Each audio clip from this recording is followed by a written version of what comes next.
اب آئیے حضور غوث پاک کا عقیدہ اور نظریہ کیا تھا۔ حضور غوث پاک نے غنیت الطالبین کے پہلے صفحے پر لکھا ہے کہ جب کوئی بندہ کافر سے مسلمان ہونے لگتا ہے تو سب سے پہلے اس کو دو شہادتیں دینی پڑتی ہیں، ایک توحید کی، ایک رسالت کی، لا الہ الا اللہ محمد رسول اللہ۔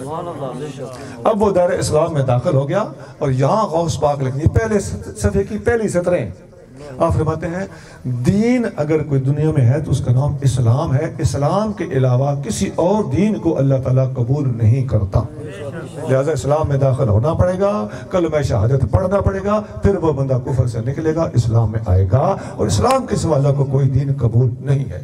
یہ غوث پاک لکھ رہے ہیں۔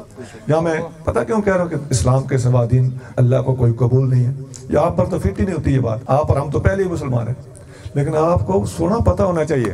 ہم یہ چاند 200 250 300 بندہ بیٹھ کے بڑے خوش ہوتے ہیں کسی سے بڑا مجمع کر لیں، آپ کے لاکھوں کروڑوں لوگ ہیں جن کو اس مسئلے کی ضرورت ہے۔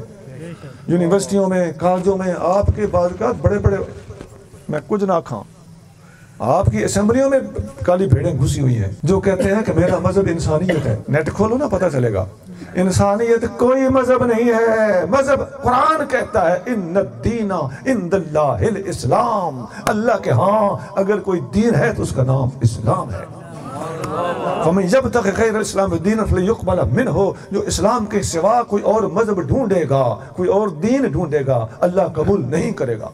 فَلَنْ يُقْبَلَ مِنْهُ، میں صاف الفاظ قرآن کو سنا رہا ہوں، میری تشریح اس میں کوئی نہیں داخل۔ لہذا انسانیت کوئی مذہب نہیں، جانوریت کوئی مذہب نہیں، کتویت کوئی مذہب نہیں، یہ کوئی مذہب نہیں ہے۔ مذہب دین اگر ہے تو وہ اسلام ہے۔